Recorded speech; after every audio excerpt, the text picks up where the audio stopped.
Mark, Alan, incredible. We are so privileged to have you online with us here in little South Africa, all the way from California, probably early in the morning for you. It is, yeah. Yeah, I mean, thank you very, very much. We are so privileged to have you on board. We've got a couple of young coaches out there who probably won't know you as well as they should. And I mean, to clarify the record, 6 Ironman World Championships, ITU World Champion, 10 times Nice long distance champion. Unbelievable. The most amazing person to learn from, to having watched as an athlete, to listen to speak today. Your lessons in humility, in body consciousness, health consciousness. I think the main reason I wanted you to speak to us, apart from just having a chance to tap into the mind of the greatest athlete, I think Outside Magazine called you the greatest athlete or the greatest endurance athlete in the history of sport. Just to tap into you, and I know I've spent a lot of time around you, and your calm and consciousness is incredible to be around. So I'm really glad that we can share this with the South Africans. A whole lot of people joining here. There we go. To share your knowledge and your wisdom and your experience is just a huge opportunity for us. So I want to thank you, first of all, once again. It looks like I'm all the way from Hawaii. I hope you like my background. It's making me look like I've got strange ears, but I'm actually sitting here in Cape Town in winter. I swam the Robben Island Channel this morning, so my eyes are looking a little tired from 7-8 Ks in salt water. But Mark, as I say, absolutely thrilled to have you on the call. You raced up until the age of 37. You retired on top of your game. There's no question you probably would have won a whole lot more. You could have carried on racing for a long time. There's no doubt. A lot of people were very disappointed when you stopped. But you said you were a father.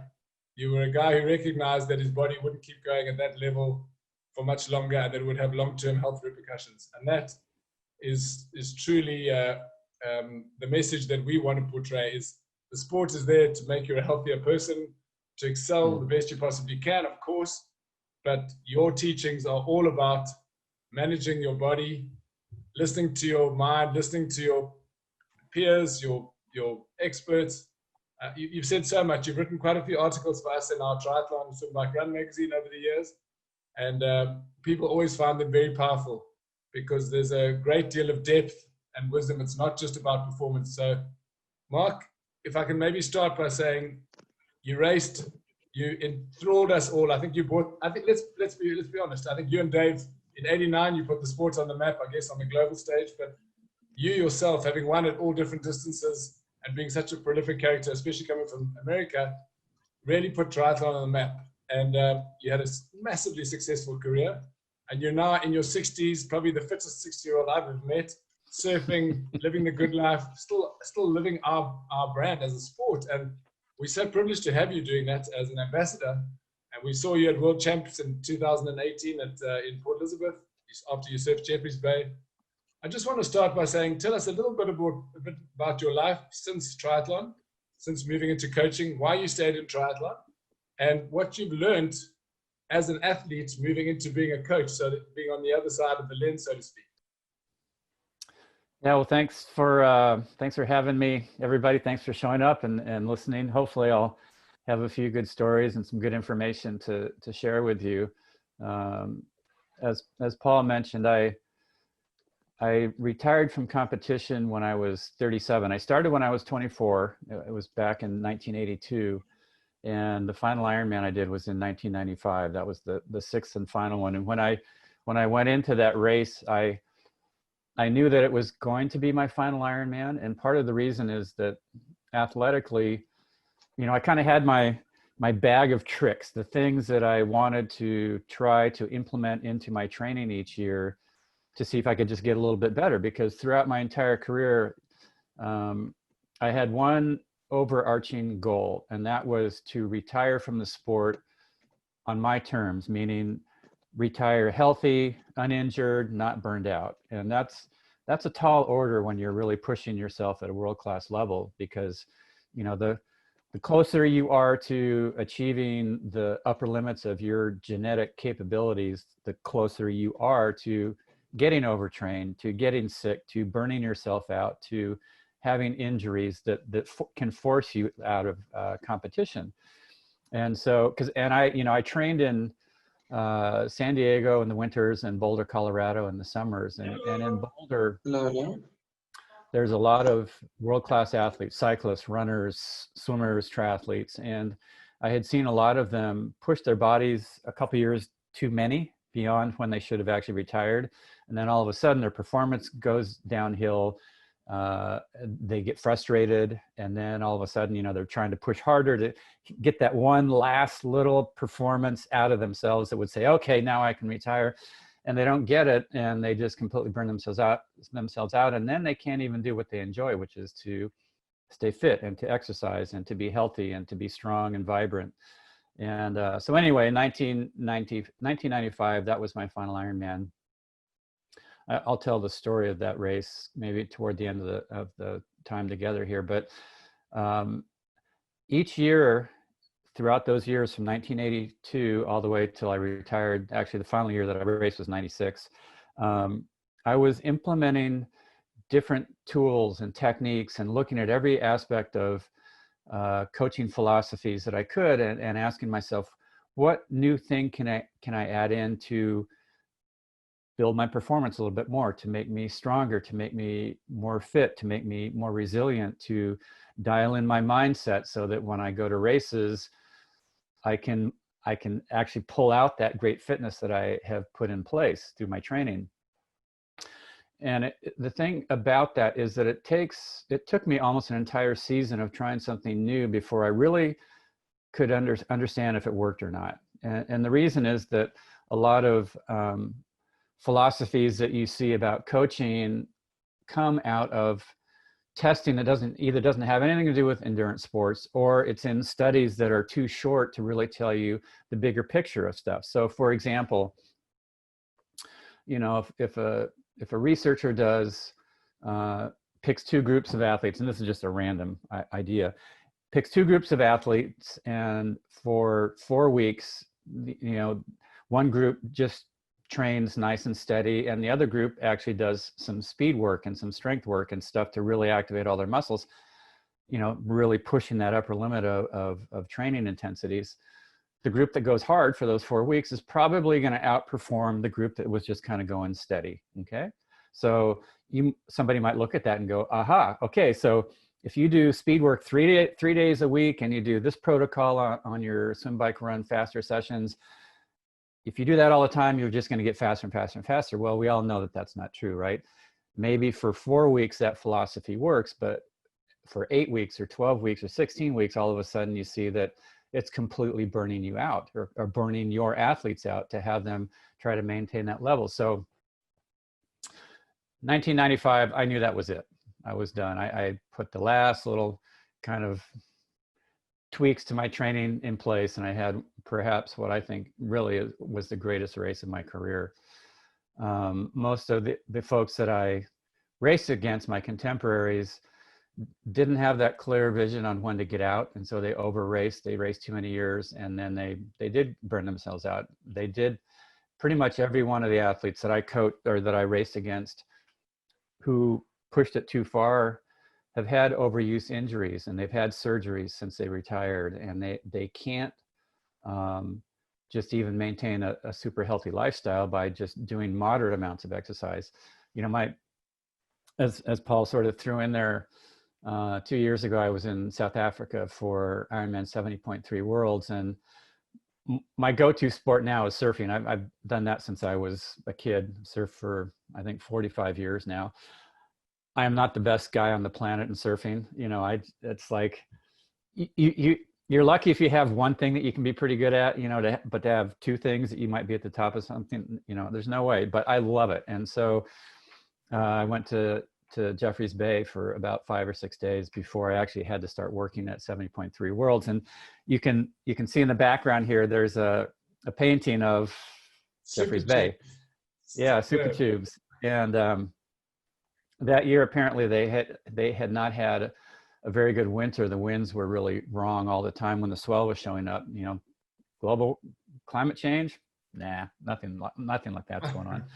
So anyway, when I got there, first couple of days were just sort of small to medium size, and then a swell came in that was just gigantic and perfect, and I got, for sure, by far the best wave of my entire surfing life. And so I got this wave outside, and it just kept building and getting bigger and strong and faster the further and further I went.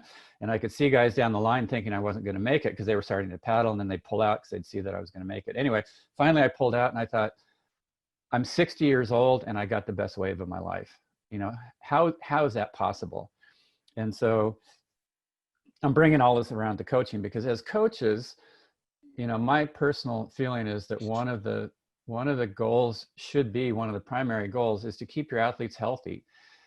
It's so much easier to give an athlete a workout that's hard than it is to give an athlete a workout that's smart. And those can be very different things, you know, and a lot of athletes don't feel like their coach is really doing them service if the workout didn't trash them or really push them. But so much of what athletes gain benefit from, especially in endurance sports, is just that steady training, that consistency in training, that recovery from day to day that enables them to train today and tomorrow and the day after that and the next day and on and on and on throughout their season. And so I didn't know how to do that in the beginning of my career. I came from swimming back in the 70s and early 80s. You know, the coaches would just throw us in the pool and we would go as hard. You know, they give us the hardest workout they could think of, and we'd be exhausted at the end, and we'd come back and do the same thing the next day. And so I just assumed that that's what you had to do in triathlon. So you know, I kind of looked around and saw what the top guys were, how fast they were running in the Olympic distance races at that time. And they were running pretty fast, you know, pretty close to 30-minute 10K pace. And so I just assumed that in every run that I did, I had to do at least a little section that was at 30-minute 10K pace, you know, 3 minutes a kilometer. And so whether it was for 500 meters or, you know, 1 kilometer or 2 kilometers, I would push it. And I had good results in races. You know, I won a few in those first few years, but I also saw that I was getting burned out a lot, and I would get sick after races, and I would have these little niggling injuries that would, you know, I'd have to take a day or two off so that it would kind of go away and I could manage it. And, you know, if you're not training, you are not getting better, right? You know, so one of the core things to look for in your athletes is their ability to train consistently. And so part of that is going to be what you give them, so that you know, if you're having them doing steady workouts, you know, moderate intensities, aerobic fat burning workouts, you know, you can give them more volume. If you're having them do a lot of intensity, you're going to have to build in also a lot of recovery so that they can train consistency without overdoing it and getting too tired. Just a little bit of physiology, you know, and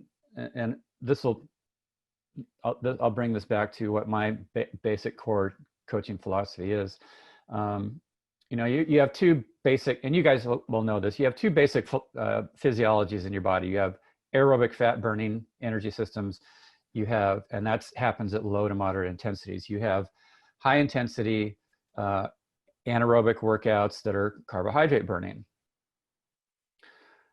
In our bodies, we have enough fat stored, if we could use all of it up, to go about 700 or 800 kilometers. We only have enough carbohydrates stored in our bodies to go about 30, 32 kilometers. So you can see that human beings are set up because of the stored energy sources in their body to use that fat burning system. Our ancient ancestors, you know, back in the cave days, were walking around doing stuff steadily. They weren't doing hill repeats up and down the mountainside. You know, they were just walking around and looking for food and gathering things. And then, of course, every now and then there would be a saber-toothed tiger that would come chasing them like they were going to be a great lunch. And so, of course, you know, they had that anaerobic capacity to use that high octane carbohydrate quick energy fuel in their bodies to run away from danger. Aerobic fat burning is low stress. Anaerobic carbohydrate burning is high stress, high physiological stress. So regardless of your perceived effort, if you're using mostly fat for fuel, low to moderate intensities, it's low stress, you're reducing the stress on your body. If you do speed work, as we all know, it's higher stress on the body. It releases cortisol, which helps you manage and deal with stress. But if cortisol is always elevated in your body, you're going to start to negate the benefits of speed work. When you do a fast workout, initially it helps release testosterone, which makes you stronger. It helps release human growth hormone to rebuild everything that gets torn down so you get stronger. But over time, if cortisol is always up because your body's always being put under stress, it slowly has the opposite effect. It suppresses the release of testosterone. It suppresses the release of human growth hormone. It puts your body in a high stress state. And so if you're doing speed work all the time, your ancient genetics are reading those sessions as there is danger around here. Okay? Now here's the interesting thing. If you do a workout that's, let's say it's a 3-hour ride, and you know, you're with your group of training partners and most of the ride is aerobic, you know, you're just keeping it steady and nobody's going super hard. And then that last 10 or 15 minutes, you know, everybody wants to be the champion of the day. And so, you know, the pace picks up and all of a sudden you're anaerobic. What happens later in the day? Your body is looking at what happened in the workout and it says, okay, yes, I did some aerobic training, but part of that workout was anaerobic. When you switch over to carbohydrate burning, you don't go back to mostly fat burning for 7 to 9 hours. So it's not like once your heart rate drops back down, you're back into fat burning. That's not what happens. And you know intuitively that this is kind of true because you look at what happens in marathons. You know, people hit that around that 30, 32 kilometer point. And if they haven't taken in carbohydrate calories, they bonk. That's because they burn through the 2,000 calories worth of stored glycogen, stored carbohydrate in the form of glycogen. But they're in that carbohydrate burning mode. Even if they slow down, their body doesn't go back into utilizing fat very easily. It takes a few hours before it really kicks back in. All of a sudden, they can't burn anything because when you switch over to carbohydrate burning, fat burning is shut off. And go back to that saber-toothed tiger, you know, fat is like diesel fuel. It's slow burning. It takes a lot of oxygen to break it down to release the energy you need for exercise, for movement. Carbohydrate, anaerobic physiology, doesn't take as much oxygen to break it down to release that energy. So it's a quick source of energy for movement. There you are. You're running your marathon. You're on pace. You're going super fast. You forget to take in some calories. You hit that magic switch point where you run out of all those stored carbohydrates. Even if you slow down, fat burning has been suppressed because of the way our ancient genetics are set up. Here comes that saber-toothed tiger. You don't want that diesel fuel. Hey, buddy, how you doing? I'm just slow burning fat diesel fuel here. I'm trying to get out of your way. No, you want to get out of the way of that danger immediately. And so your body shuts off the fat burning engine. It turns on the carbohydrate burning engine. It accesses that high octane fuel. You race, you get away, you get back to the cave, you pull the rock across the door. Whew, okay. So how does this fit in with athletics?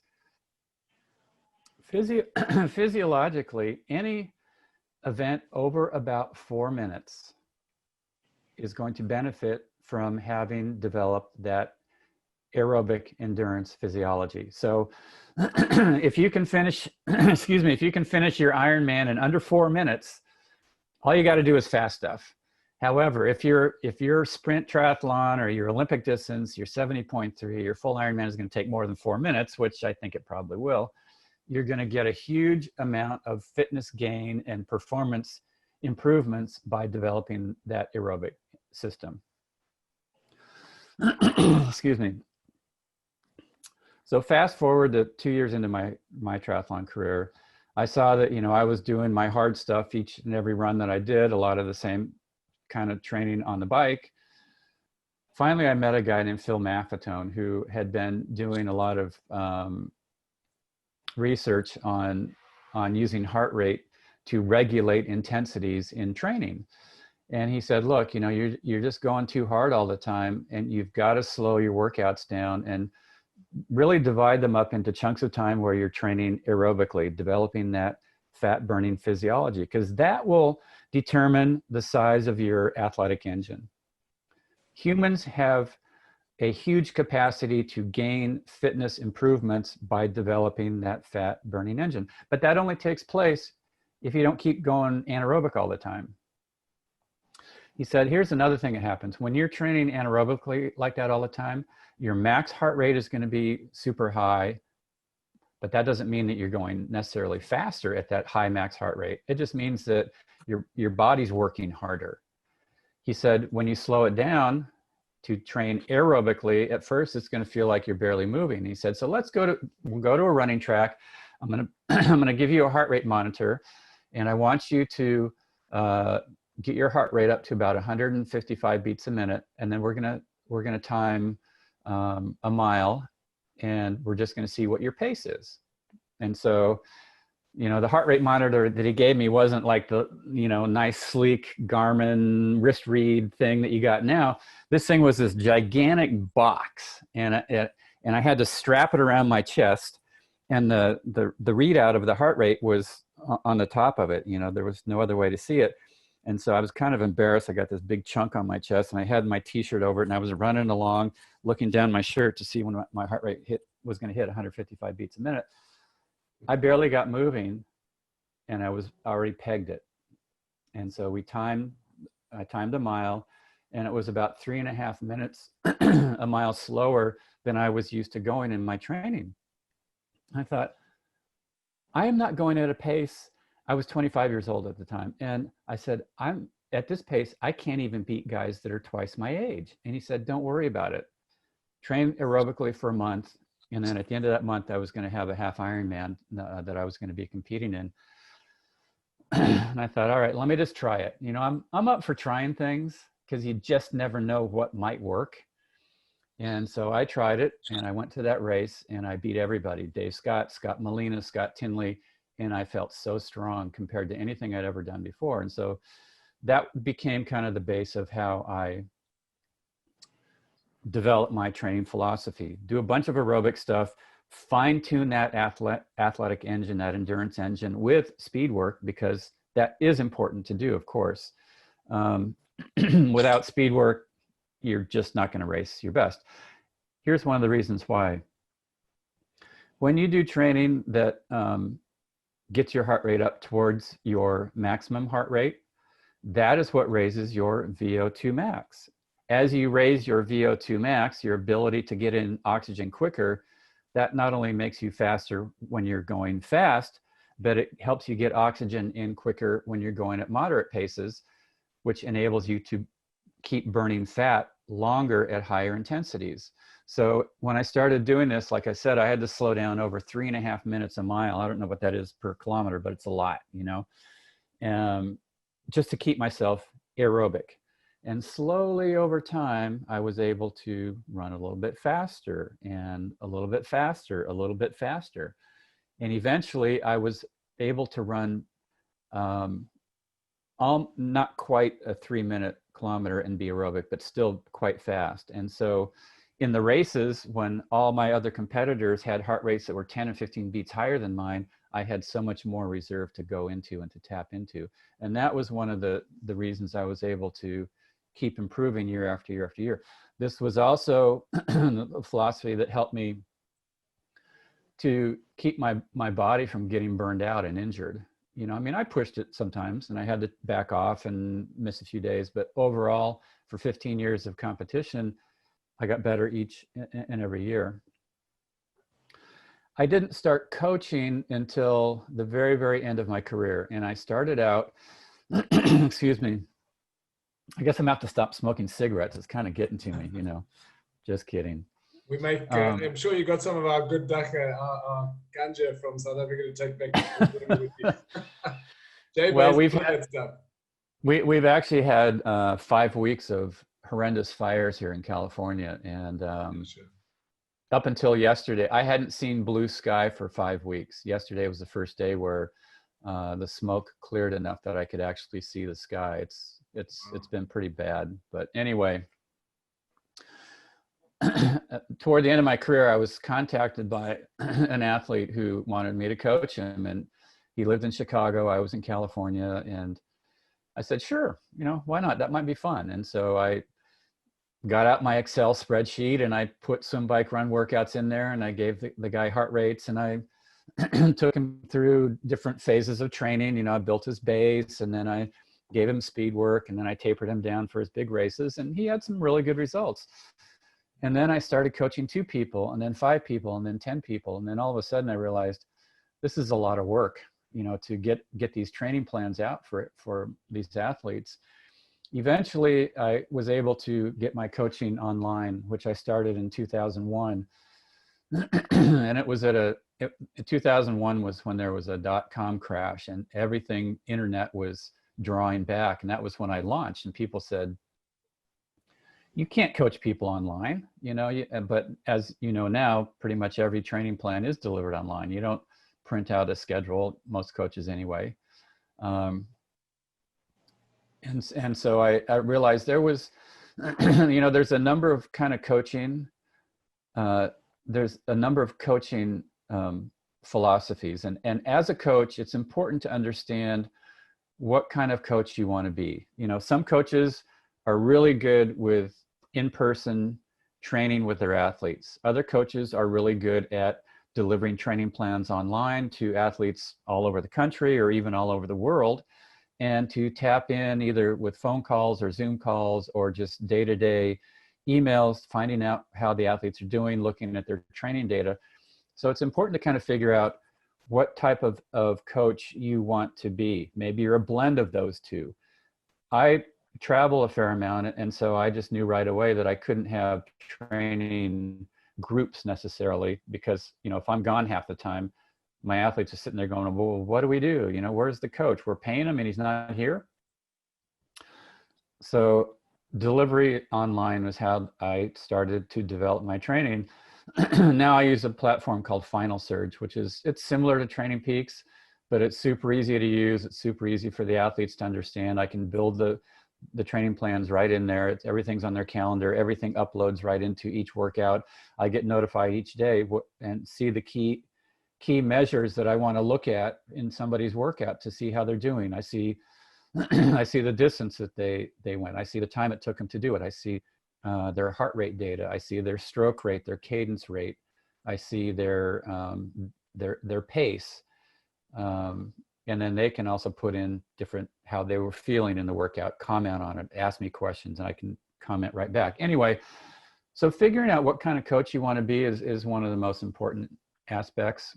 You had Brett Sutton on here, and a lot of what he does is in-person training with his top athletes. I don't do that. That just doesn't work for me.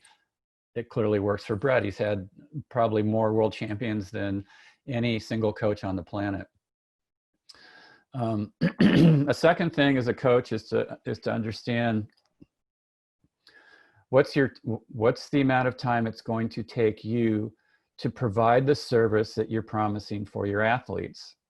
It's almost easier to gain clients and then all of a sudden have too many to service them the way that you're promising that you are. So maybe you say you're going to have an hour phone call once a week with your athletes. Well, if you have too many athletes, you can't do that. You run out of time. And when you start running out of time, what happens? You start giving them the next week's training Sunday night at midnight before they wake up the next morning. And so it's very important to make sure that you have enough time to put together training plans and provide the service that you are promising to your athletes. The second thing that's very important is to be time responsive when they ask questions. I've had so many athletes come to me over the years saying, my last coach, I'd send an email and had a question, it would take, 3 days or 4 days to get an answer back, and at that point it's already too late to respond to something that was very immediate. And so time responsiveness is one of the most golden things that you can do. When somebody asks you a question, you're able to get back to them same day is actually most ideal, but within 24 hours. And then one other thing that's also important as a coach, as you all know, is that yes, you have to have, it's important to know what your training philosophy is. So, and to be able to articulate to your athletes why you feel this is the best way to train them. So for me, I base all of my training on heart rate zones. There's a there's a formula that I use to determine how hard somebody can go and be aerobic, how much harder they have to go to be anaerobic. And so I set their training up based on heart rate zones. And it's very self-regulating. What I have them do then is to compare their heart rate in certain types of training sessions to their pace or power output. So, a lot of athletes are super into power on the bike, right? I mean, power, my FTP and my power, it's like, my FTP went up, 23 watts, Anyway, if you're just training by pace, running or swimming, or just by power on the bike, let's say this month, you go and you do an hour ride and you're pushing it and you're averaging, let's say 200 watts, just a number. And then next month you do the same test and you're able to push 230 watts. If you're not gauging that increase against heart rate, you don't know if that increase is because you got more fit or because you just pushed it harder, okay? But if you measure output or pace against a specific heart rate zone and you see that improvement, you know that you've gained pure fitness. And so that's what I did in my training. I would watch my running pace and my speed on the bike at certain heart rates. And as I'm getting more fit and faster, that pace is getting quicker, that speed is getting greater. So that's kind of the philosophy I would use to measure improvement in my athletes. But anyway, understand what it is that what your basic core coaching philosophy is. How are you going to get them more fit? How much base are you going to give them? How many weeks of speed work are you going to get them? How are you going to modify that based on an athlete's performance, age? Because young athletes, they max out on their base building fairly quick compared to older athletes, but they can handle a lot more weeks of speed work than an older athlete. So you can't just say somebody who's 20 and somebody who's 60, you're going to give them all 12 weeks in a row of speed work or 16 weeks in a row of speed work, because the young athlete might be able to handle it. The old athlete is going to be completely burned out after 4 weeks of doing that. So understand your base core philosophy. And then one of the other things that, as you know, is fairly important is to be able to listen to the folks that you're training and to tune into what's going on with them in their life that is also affecting their athletic performance. The single biggest inhibitor of performance improvement in an athlete is stress. Okay? Too much stress inhibits athletic performance. It doesn't matter if that stress is physical stress, meaning they're doing too much hard training all the time. It doesn't matter if that stress is from emotional stress. Anytime we're under stress, like I said, cortisol is elevated. When cortisol stays elevated because of continual stress, fat burning is suppressed, which means that we don't develop that aerobic endurance engine.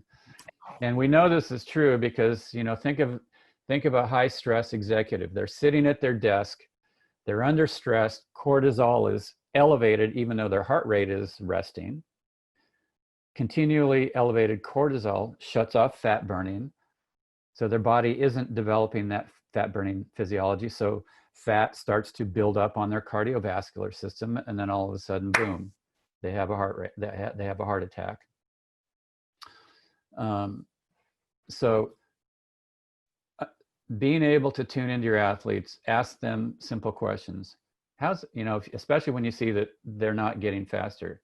It's a very simple equation. If you look at some form of stress, you're probably going to see that athlete's under stress. So I get this a lot. Somebody will say, hey, you know, I'm doing the training, I'm keeping it aerobic, but I'm not getting any faster. You know, and I know that I haven't maxed it out because I've only been training, you know, I'm only 3 weeks into my season, and I know that I haven't maxed out my aerobic development. I know it's not time to go to speed work, but I can't get any faster. So I'll go, well, are you under any kind of stress? And they'll go, well, let's see. Yeah, my boss is killing me with these deadlines, and, you know, I'm going through a divorce, and, you know, they list all the stuff. And it's like, clearly they're under a lot of stress. They're not going to get faster athletically. One of the coaching philosophies that you've heard some coaches talk about recently is, you know, what if my athlete's a time crunched athlete? They only have 6 hours a week to train, or 8 hours a week to train, and they want to do Ironman South Africa, you know?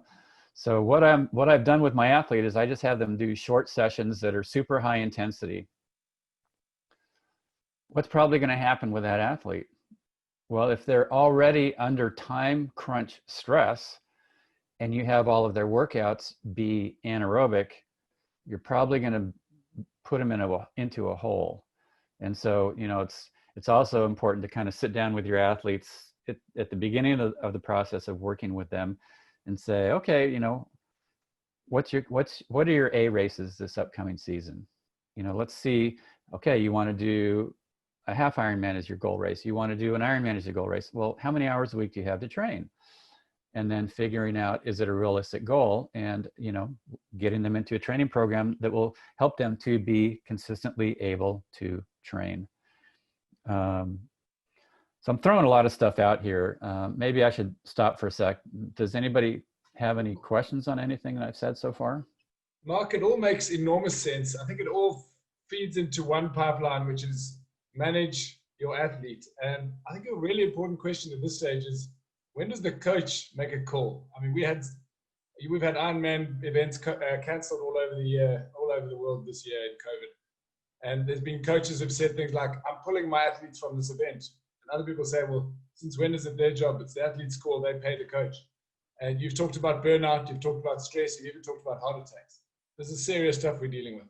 So at what stage does the coach play that role of almost patronizing, perhaps parental role of saying, this is not good for you.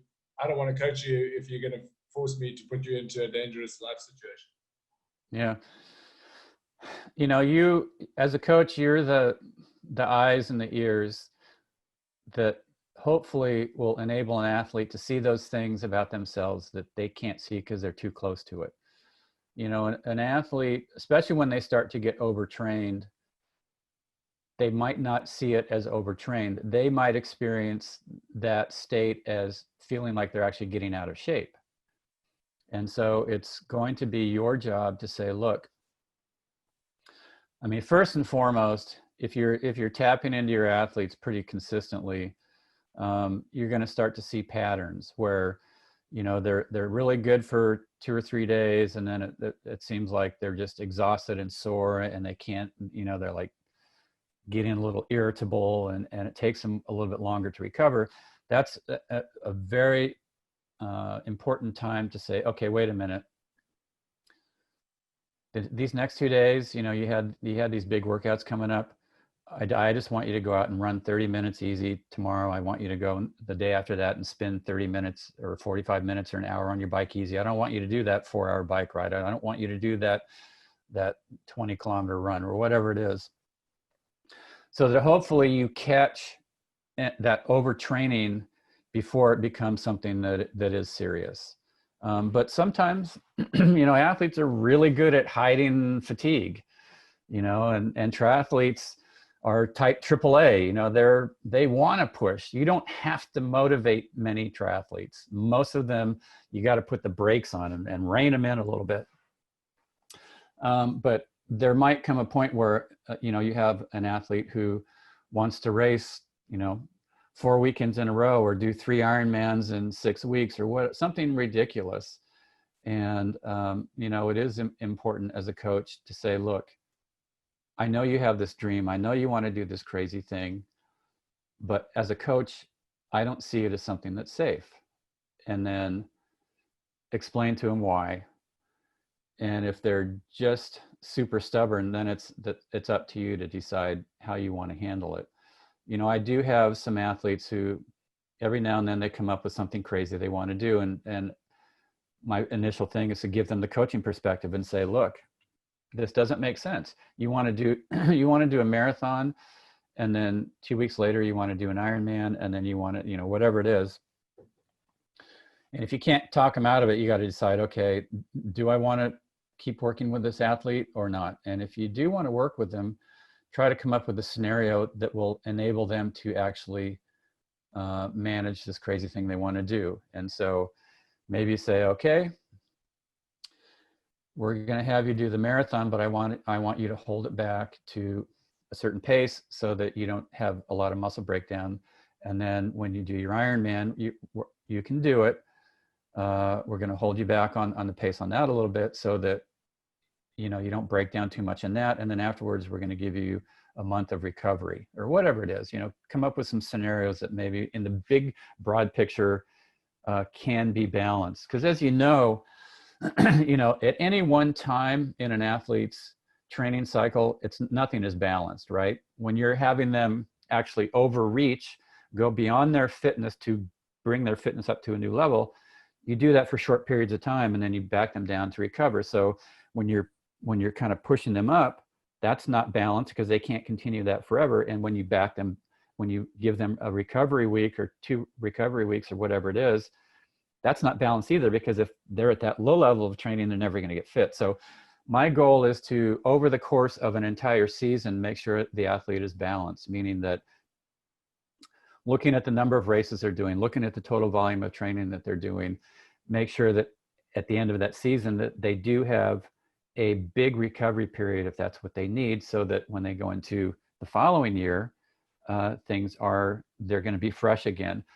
You know, this year, clearly, it's a very different year, you know, since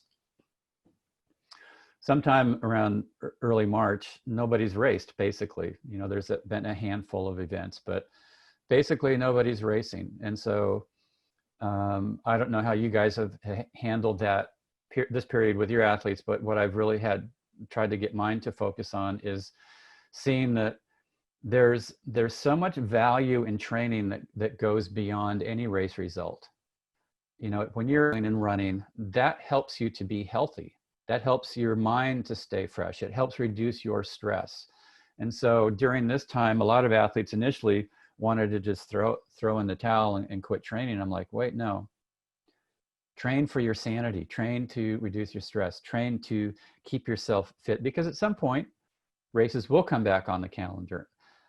But don't overdo it right now, because once things start to come back, you're going to want to be fit, but also be fresh. And so we've dropped a lot of the intensity out. We've dropped the volume way down so that athletes are, excuse me, keeping a good solid base of fitness. And it's been a time where if an athlete has a weakness, whether maybe it's their stride length or something in the stroke in the pool, or maybe there's something wrong with their bike position, we've used this time to fine-tune things that when they're totally focused on distance and training and intensity, they don't take the time to do.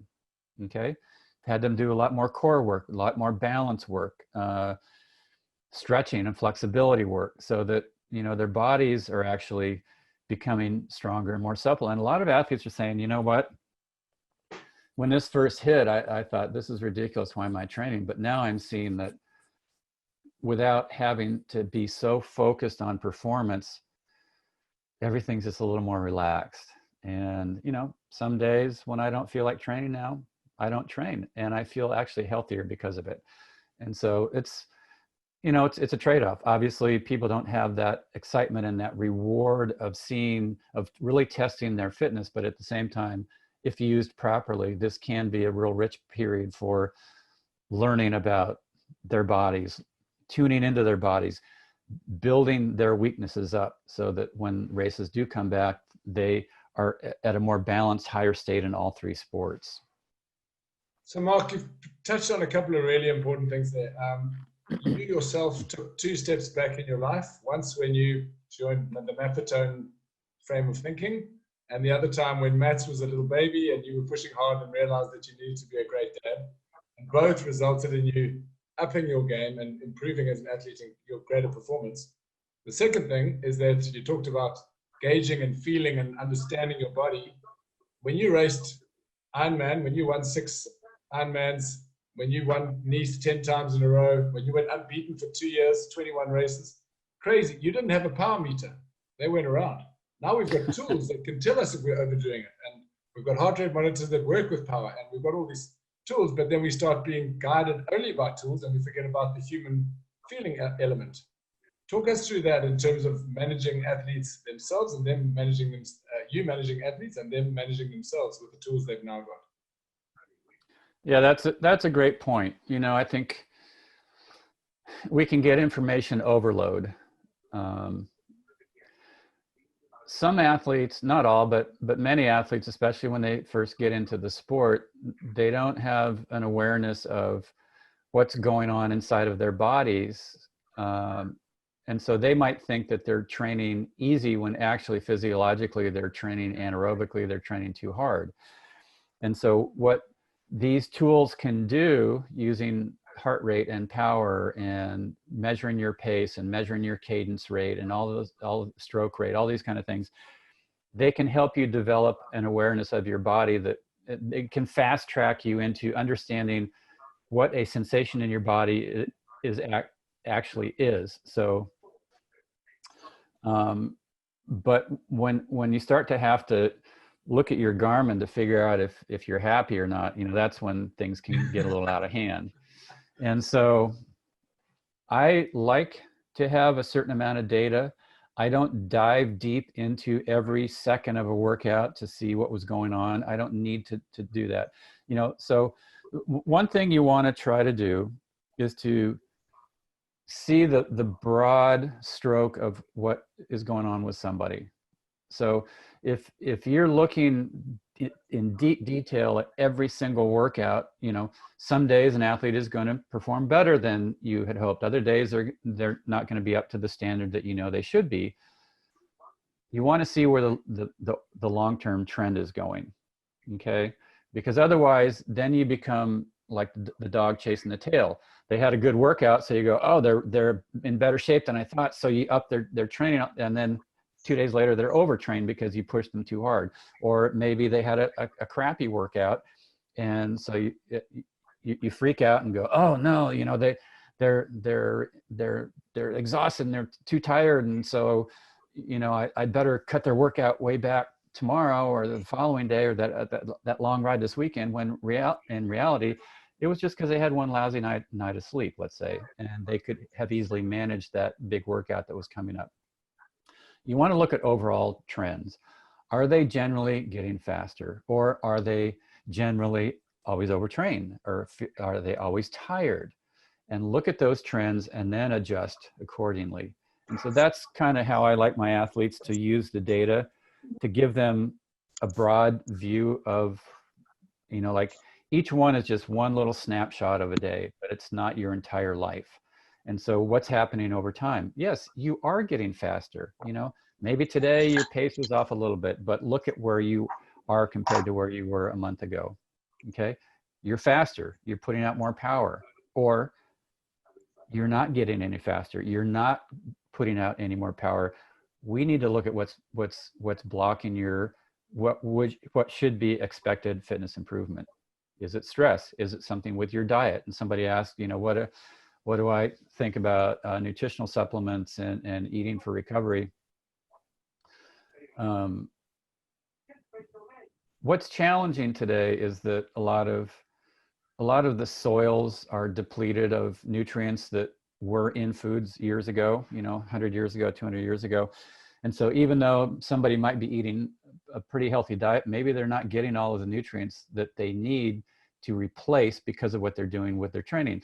As you increase your training, your need for calories kind of goes up in a linear fashion. So you do more volume in training, your calorie intake needs to go up in accordance with that. But chemically in your body, when you're doing a lot higher intensity training, a lot more volume in training, your need for micronutrients goes up a lot of them much steeper slope than your need for calories. So unless you do supplement, you can actually end up being kind of nutritionally depleted. In fact, there was a study a number of years ago where autopsies were done on lifelong endurance athletes, and the majority of them looked like they were malnourished. Their bodies were depleted of minerals, of vitamins, of just vital things to help their bodies actually work in a healthy way. And so it can be beneficial to supplement. You know, the challenge with that is this multivitamin, does it actually have anything in there that my body can absorb? Are things in a ratio that won't interfere with the absorption of other things? And so it's not an easy equation. I don't have a supplement that I specifically recommend, but it is something to kind of look into. And maybe if an athlete seems to be just off, have them get a blood test and find out, are they depleted in certain things? As far as recovery from training, you know, it's a pretty simple equation. You know, you get finished with a workout, you take in fluids to replace the fluids. You take in some carbohydrate to replace that was burned. You take in some good fats and proteins. And if you can do all that within the first 30, 45 minutes, just to get things into your system, your body will super absorb them and it'll go right away to the places that need it to be replenished and repaired.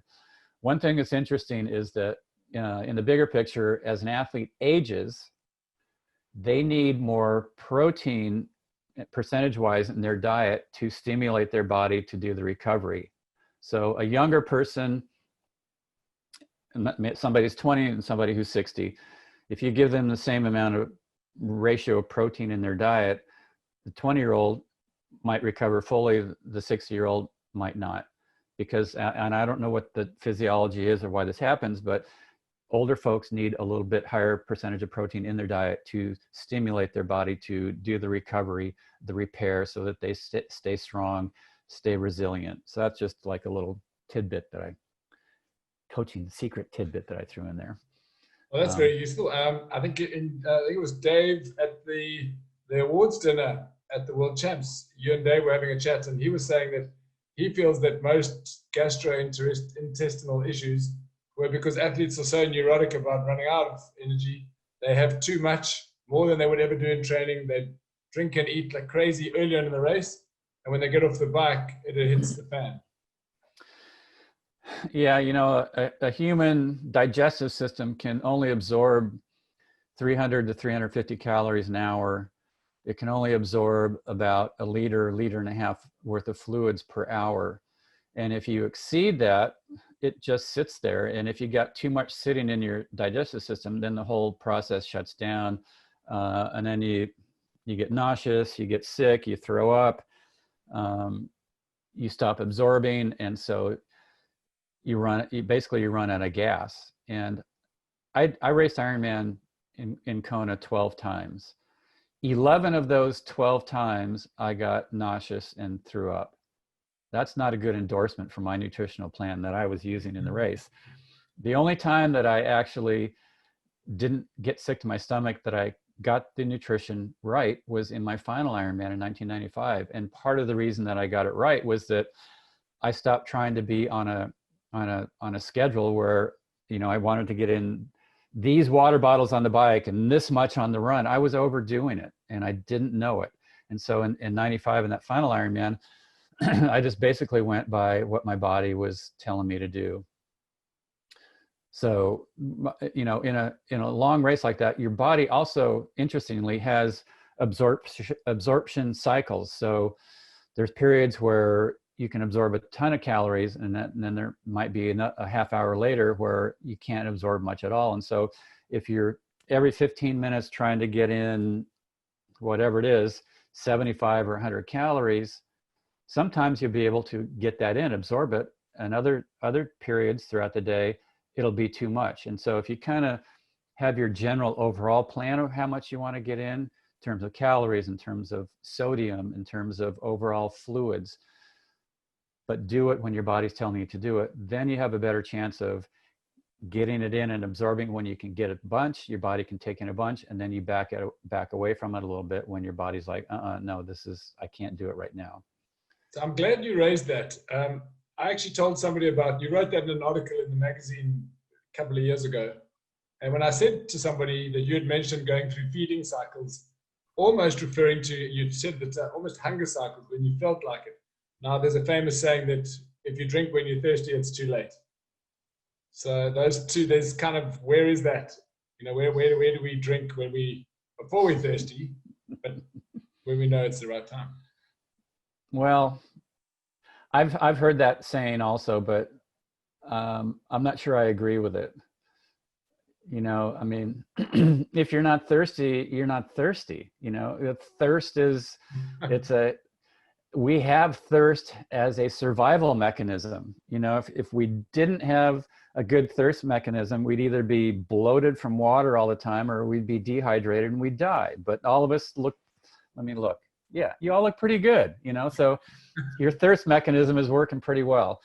Yeah, that's good. That's good advice. One thing that does happen on thirst, though, is as people get older, their thirst mechanism isn't as finely tuned. And so older people actually do have to kind of stay on maybe more of a planned track as far as getting fluids in, because their thirst mechanism doesn't work as well as somebody who's younger, and they can risk getting dehydrated. But if you keep it dialed back so that you're not taking in any more than a liter and a half an hour, you know, you're probably going to be okay. And these are things to have your athletes try out and test in training. You know, I mean, that's one thing for sure. Don't do something on race day that you haven't tested and tested and tested and tested. And when it comes to nutrition and calorie intake and fluid intake, you really have to try it out in training, because training is low stress. Your digestive system in low stress, in a low stress state, is very efficient. When you switch over to high stress, racing is high stress, you know, there's anxiety and anticipation and nerves and all that. Your digestive system slows down. And that goes back to physiology, right? Back to ancient genetics, back to survival. If we are being chased by a saber-toothed tiger, we want the blood to go to the muscles. We don't want the blood to be digesting some nuts and fruit. You know, that you got to get out of the way of danger. And so when you're in a high stress state, blood goes away from the digestive system, which means that it's not as efficient, it's not as quick, and it goes to the working muscle. That's great for sprinting, but when you're in an Ironman, that's the challenge, because you've got to keep those calories going in, otherwise your pace just slows down. We've got a question here from Lynette asking about heart rate variability as a tool.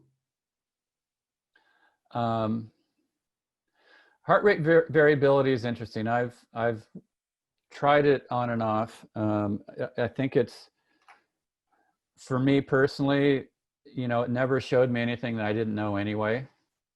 You know, I think maybe because of all the years that I raced, you know, I could pretty much tell you that my heart rate variability is going to be good when I wake up in the morning, and it'll say I can train really well, or it'll be pretty lousy and it'll say you need a day rest, because I'm just tuned into my body. It's one of those tools that is really good, super good for somebody who isn't quite aware of how fatigued or fresh their body is. And here's something to think about as a coach. If somebody's always overtrained, meaning they go too hard all the time, they're going to think that's normal. You as a coach are going to have to look at them and be able to look in their eyes and, you know, see the circles and whatever it is, and go, no, you're a little overtrained. And so let's look at your heart rate variability. And so you know, you get their heart rate variability data each morning, and you see that, yeah, you know, they're overtrained. And so all of a sudden they're like, really, I'm overtrained? You know, so you have them slow things down, you drop the volume down, you drop the intensity down, all of a sudden heart rate variability comes up, and all of a sudden your athlete starts to become actually rested. And all of a sudden they realize there's a whole new level of what rested means. And so I think it's a great tool. Again, it's not anything that should be, that I think is necessary to have data on every single day of the year. And the way that heart rate variability is being interpreted and used is, it's kind of a relatively new tool. And so you know, the philosophies around it keep changing. But I think it's a pretty good tool. It'll help you to see what's an athlete, you know, like I said, an athlete might go, yeah, no, I'm fine. I'm not overtrained. And you look at their heart rate variability, and it's like, you know, they're one step away from complete breakdown. So. Yeah, absolutely. So enough from us. I think it's time to open the floor to coaches who I'm sure are sitting with some questions of their own, whether it's about, like all of us, the fascination with your racing career, whether it's about Iron Wall. I'm sure that some of the guys have got some things to just ask while they've got one of the greatest athletes in living history on the line here in South Africa. Feel free to unmute yourselves and fire away, guys. So just something that I see quite a bit with athletes is that, and Mark, you'll probably appreciate this, is because with technology these days, and you put a lot of focus on heart rate based training, there's many athletes that run there with optical heart rate monitors. And what I find is that the accuracy, as opposed to chest-based heart rate monitors, is very, very skewed. And some actually refuse to wear accurate chest strap monitors. So you'll end up getting irrelevant thresholds, irrelevant peaks, and you can obviously pick this up. And it's a lot of work to try and work backwards. I mean, how do you deal with that? I'm sure you come across it quite a bit. Yeah, I get this every single day. You know, I look at an athlete's heart rate data from a workout, and I see that, you know, their average heart rate might be, let's say, 132, but their max heart rate was 178. And it's like that's a disconnect, you know, especially if there was no huge power surge on the bike, or they didn't, you know, their average pace is super slow on the run. So, and a lot of times I'll say, hey, was that 178 accurate, or was that a misread? And they go, yeah, I think it was a misread because it was right in the beginning of the workout. And, you know, the wrist read monitors just are not as accurate. And I personally wish they were, because who likes wearing a chest strap? You know, it's like a pain in the ass, but it's just more accurate, and it gives a lot less misreads like that. So yeah, it's hopefully someday they'll really be able to figure it out and to filter out that noise that happens with an optical read monitor. But anyways, what you can do then is you just look at the athlete's average pace, you look at their average heart rate, and you look at that max point, and it gets pretty easy. You look at their pace or the power, you look at their average pace and power, that max pace or power, max heart rate and average heart rate, and eventually it gets pretty easy to spot, like, okay, I'm sure that was a misread. You know, that's not an accurate thing that happened. That wasn't an accurate heart rate. Not coaching related, more I think back when you were racing and winning stuff, can you give us a breakdown of what you were doing in a week, sort of a weekly breakdown of your racing in terms of hours and sessions? It would be quite interesting to see or hear, I guess. Yeah, I mean, my average training day was between 3 and 5 hours. Obviously, some days were longer than that, and other days were shorter than that. I swam, again, these are averages. I swam about 4 days a week. I biked. I'd swam 4 or 5 days a week. I would bike 5 or 6 days a week, and I would run 6 to 7 days a week. So the running had the most sessions, the swimming had the least sessions. I incorporated strength training in the second half of my career. Those were 2 days a week of, you know, pretty focused, real strength work, not like circuit training, but real sets, you know, like sets of 12, 2 sets of 12 to 15 reps on exercises, or 3 sets of 10, 8, 6, like that.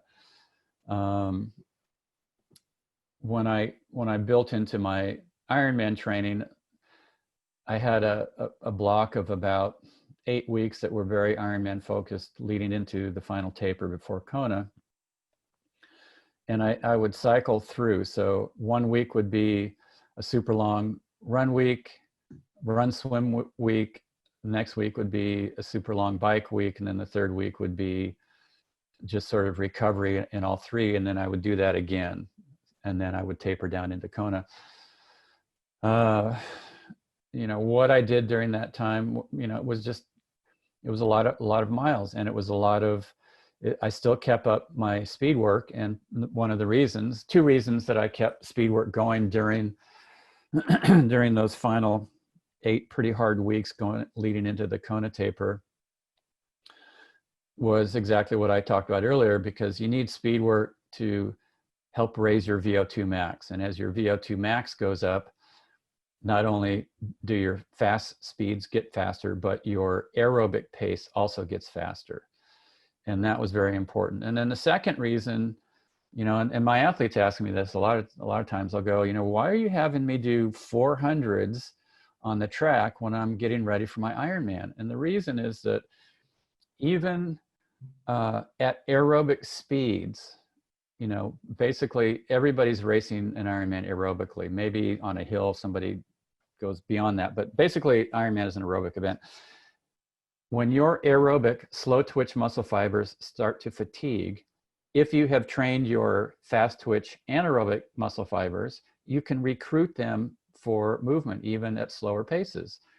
And so, you know, that's why I also would continue on with my speed work during those final Ironman weeks.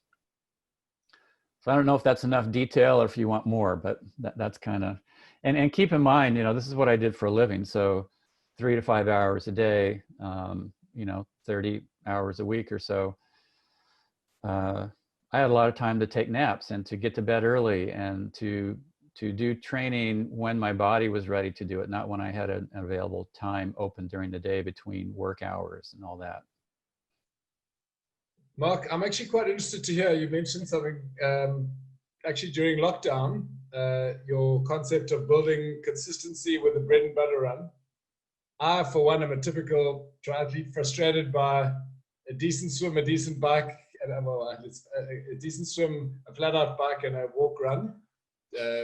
Struggle. At 90 odd kilograms, I'm always convinced I'll never run fast.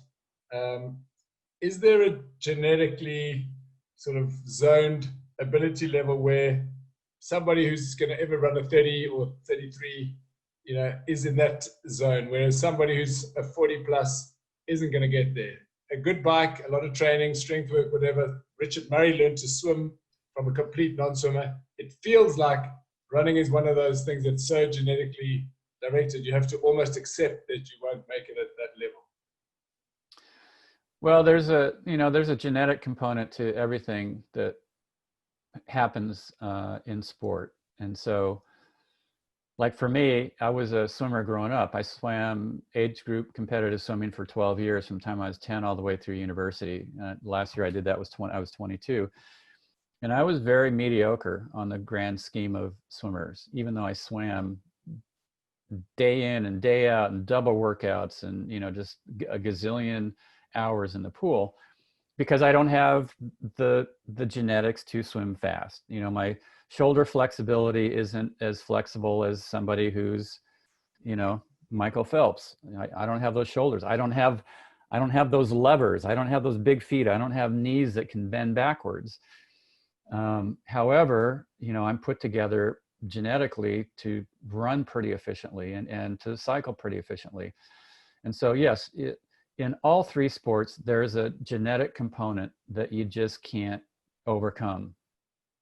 There's going to be an upper limit that each of us has based on our natural flexibility, the length of our levers, you know, our weight. But that's okay. You know, and one of the things that swimming gave me, because I I never qualified for the Olympics. I never qualified even for the Olympic trials. I won some races in the lower categories of swimming categories, but I was not a national champion, What that gave me was just this intrinsic ability to gain fulfillment out of personal improvement. So if I improve my 100 back by 1/10 of a second or 2/10 of a second, that was awesome. That time didn't impress anybody except me. And, that's something that I brought into triathlon. So even though I ended up being kind of at a world-class level, ultimately the thing that was so satisfying was just seeing personal improvements. And that's something that everybody can experience, to get those personal improvements that took you from this point to that point. That's pretty cool, and if people can just dial back the vision enough, stop looking at what everybody else is doing, use them for inspiration. But when it comes down to your training and your racing, see those personal improvements. Maybe you got a little faster. Maybe it just felt a little bit easier to go the same speed. Maybe you found a place inside of you that managed the nerves of racing a little bit better. And you saw like, now I'm kind of dialing into that champion's mindset. I didn't go as fast as the man or the woman that run, nowhere close, that won the race, but I was able to manage my race nerves a little bit better. That's a pretty cool thing. Those personal improvements are so fulfilling if we see that that's what it's all about ultimately. I'm going to grab the opportunity if nobody else is asking a question. We don't get this often. Mark, you have a son, Matt, who raced Kona. The question really is, how much training is healthy? So how long could a triathlon career be if we've only got X number of heartbeats and we putting so much strain? How many hours a day? How many seasons in a row? Animals hibernate. South Africans are particularly race crazy, as you've seen with Comrades Marathon, Cape Epic. We don't stop racing in this country, so it's pretty scary, the numbers here. And the question is really, how much is healthy? Part of that's going to be the person. Not everybody can handle the same type of training that others can. Part of it is going to have to do with how much recovery you give yourself after races. When you really tap into that maximum effort that you have inside your body, that takes something out. It takes something from those deep energy reserves that you have, and it's kind of like groundwater underneath the ground. Those reserves of fresh water that are that somebody taps into for a well. You might have a big rainstorm, but it takes a long time for that water to seep down and to fill those groundwater tables, those water tables. And it's the same way with when you do a race. You tap into those deep energy reserves, which is kind of like your groundwater. And then, after the race, maybe you get a good night's sleep. Well, that gave you one good night's sleep, but it might take a month before those energy reserves are filled back up, because you have nourished yourself with recovery, with easy, active recovery type of training, and you haven't pushed your body for a while. So how long can you sustain something at a top level? For a long time, if you do it wisely. Look at Craig Alexander. The guy's still racing. He's still super fit. He's been training and racing for years. But his body can handle it naturally. But he's also obviously pretty good at just making sure that he doesn't overtrain. He takes downtime. He's cut his training way back. And so there is no one answer. You just have to look at, take each athlete individually. I think it's important though to have that be a question that somebody has in the back of their mind, like, is this okay for me? And if it feels like it's not, how much do I need to back off so that I can do it at a level that still brings me enjoyment, but it's not compromising my health? Nice one. Well, can I just ask it? So, John, just off the back of that, and accept that there's a lot of individuality in all of this. From a youth development perspective, in South Africa is obviously, there's a lot of talent here and, trying to progress people through a path that leads to longevity in the sport. What have you seen as an ideal route for youngsters, in their late teens, early 20s, getting into triathlon? Is there a normal progression that you've seen that keeps the longevity, like Olympic distance into half distance into full? Or is that still very much individual? What have you seen that works well to nurture talent in the long term and not do damage?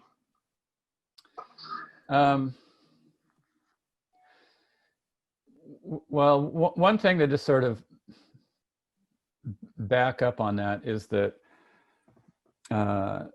it doesn't matter whether a young athlete is doing Olympic distance or doing an Ironman. You have to look at how their body is responding to the training that you're giving them. There's been plenty of Olympic distance athletes who've completely burned out their bodies, and not to pick on Brett, but a lot of the women that he coached in the early years, Olympic distance champions, world champions, ITU champions, completely destroyed their bodies because the intensity was just so much. And so it really doesn't matter whether you're talking about Olympic distance or full Ironman. I think at many ages you can handle both. I personally, probably it's certainly wiser to start out with Olympic distance racing for somebody who's 18, 20, 22. I think by the time you're somewhere around 24, 25, if you've built a good base of cardiovascular fitness and given your body that chance to adapt to running and cycling and the impact and recovery, then that's probably pretty safe to bump up to full Ironman distance. I don't think I'd say an 18-year-old should be going out there and doing 3 Ironmans in a year. By the time they're 30, they might just be completely burnt out. So again, a lot of that question, the answer to that question is just monitoring an athlete over time and making sure that they do get enough recovery and that they don't do too much over the course of a year, both in training and racing. But yeah, it's pretty common sense, young athlete, they can handle more stuff, but at the same time, they mask fatigue a lot better than an older athlete. And so you've got to really tune into them. And when you start to see those little slides in performance, you got to back them off right away, because otherwise, by the time they get to a point where they're overtrained, they're going to be really overtrained. An older person, they get one lousy night's sleep and their world falls apart. So kind of it depends on age. There's a question here. There's always a big cadence debate. What are your thoughts regarding cadence on the bike? This is a good question, and I'm not sure I have the definitive answer on it. Obviously, Brett is a big proponent of doing lower cadence work. Clearly, it seems to work for some of his top guns like Daniela. However, some of the research that I have looked at, they suggest that if you're doing a bunch of riding at, say, 55 RPMs, that'll get you really good at riding 55 RPMs, but it won't get you really good at riding 85 or 90 RPMs.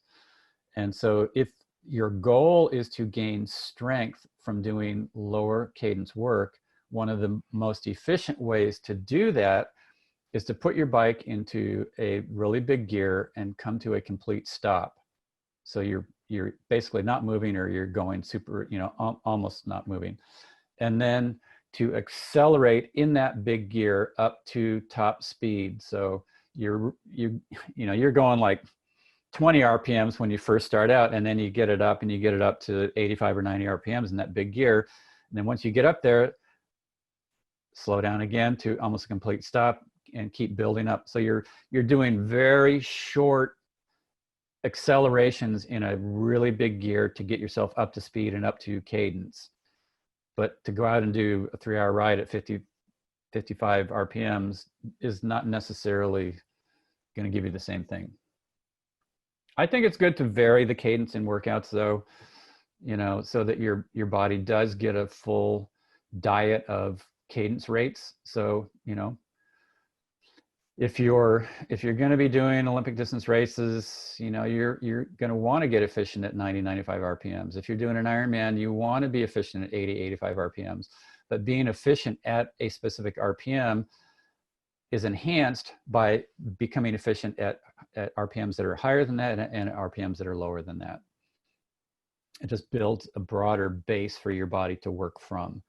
And that's the same with anything. So if you're talking about, let's say, doing a hilly race, you know, you want to train on hills that are either longer and or steeper than what you're going to encounter in the race, so that your body has a bigger base to draw from than what you're actually going to be using in the race. Same with actual distance of a race. You know, if you're doing an Ironman and you want to have a good bike ride and a good marathon, it's good to do a handful of rides that are actually more of a physiological demand on you than 180 kilometers. So maybe you ride 200 kilometers or 220 kilometers, whatever it is, so that you build more endurance than you need. You do shorter segments that are faster than you're going to use in the race, so that you have a broader base from which to draw than you will actually need in the race. So to go to Paul, you were saying that you have a great swim, you do flat out on the bike, and then you do the walk run. Well, my philosophy in Ironman racing specifically was to build strength on the bike that I never had to show in the race, so that I could actually conserve energy on the bike, so that then when I got off the bike, I had more reserve from which to draw on for the run. So even though it never looked like I had super fitness on the bike in Ironman, because I was never off the front, I was never the one really pushing the pace, I had so much more in the tank than I ever showed, so that when I got off of the bike, I was relatively more fresh than my competitors. And then I could actually put together a run that pulled me from a ways back to getting across the finish line in first place. And that's how I started doing it in 1989, when Dave Scott and I had our classic battle. I did a lot of over distance riding that year that I had never done before. I figured before, you know, like if I rode 160, 180K in a training session, that was more than enough. Well, it wasn't, because I get off the bike and that was the upper limit of my biking endurance. And so in 89, I did a handful of rides that were 6.5, 7 hour rides. So my overall calorie burn during those rides was way more than I would need to do in the race. And so then when I was riding with Dave, I got off the bike and I'm like, wait a minute, we're done already? You know, I'm like, okay, let's do it, man. Let's run this friggin' marathon. And I had never had that feeling before. You know, the 6 Ironmans before that, where I didn't win, I got off the bike and I'm like, okay, I'm ready for lunch and a nap, you know? And it's like, you know, who's going to wait around while I'm taking a nap and having lunch? Nobody. And my marathons reflected that. I fell apart every single one where I pushed it. So another little tidbit, secret tidbit. We'd love to know how that feels. Another question. I've just got a sort of a bit of a fan question here. We've got 2 South Africans who you know very well, born and raised South Africans, not racing under the South African flag, sadly. But Simon Lessing, who you did race against, grew up here in Cape Town, and so did Jan Frodeno, who you didn't race against, but you have told me that you think is the greatest athlete ever, that he would have kicked your butt, which a lot of us just wish we could have seen that race. But they are both from an ITU background. Everybody's been saying that ITU athletes are going to clean up at all distances over time because of the background. But Simon didn't go on to cope with Ironman distance racing, and Jan did. And in this world, and particularly in South Africa, Ironman is everything. It's become too big. So everybody's aspiring to be an Ironman, but Simon proved that even an athlete of that caliber couldn't cope. Yeah, I think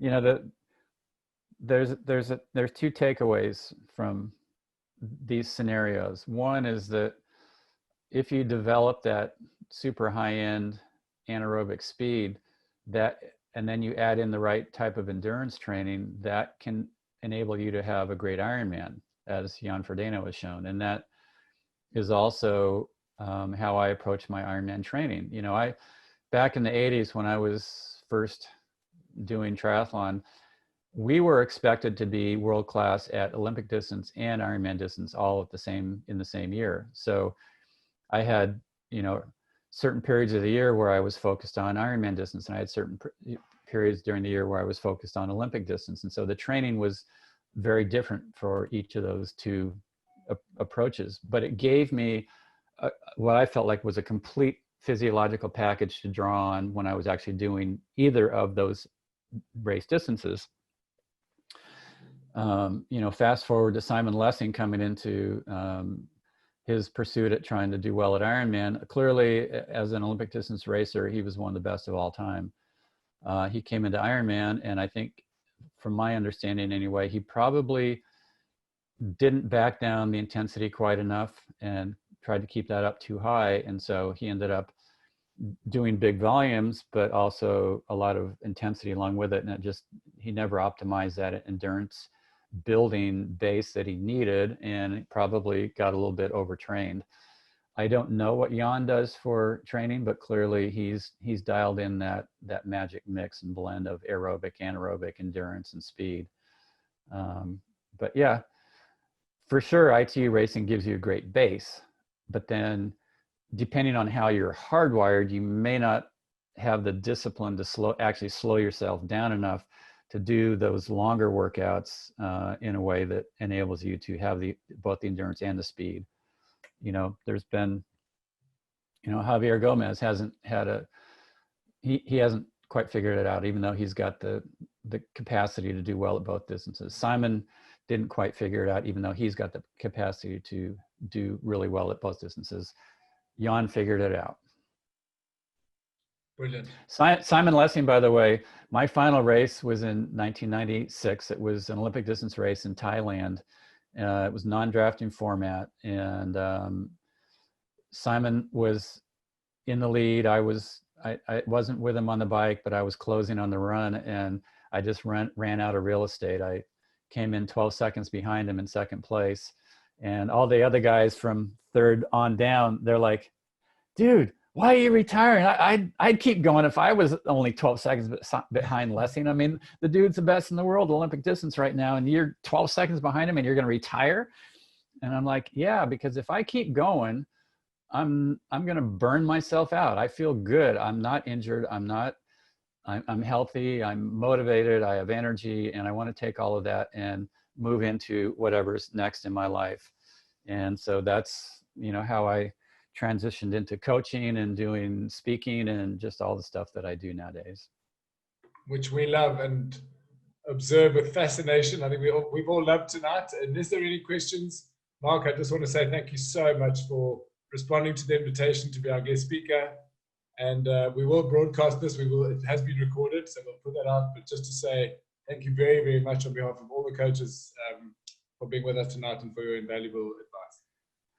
Yeah, you've been great being on. You know, you can check out my coaching, markallencoaching.com, if you're interested in that. I do workshops talking more about lifestyle, health, and fitness called Fit Soul, Fit Body.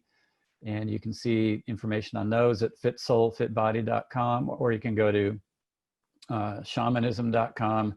Check that out. I have a book out that I think, 2 books, Fit Soul, Fit Body, 9 Keys to a Healthier, Happier You, that I co-authored with Brant Secunda, who helped me have all those successes in Kona. And then also an ebook that is on Kindle now, The Art of Competition. Great quotes in there and beautiful photos, something that will help you sort of contemplate your relationship with sports and with athletics and performance. So check all that out. Great to be here. I can't wait till my next trip down there and another adventure at J Bay. And hopefully next time when I'm down there, maybe we can do some coaching clinics or training together.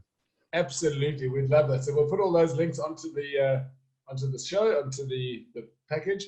And anybody got any questions? You're going to sign out. Have a great day in California, Mark. I hope the smoke blows away soon and you get some of those waves. All right. Thanks so much, guys. Good to see you. Take care.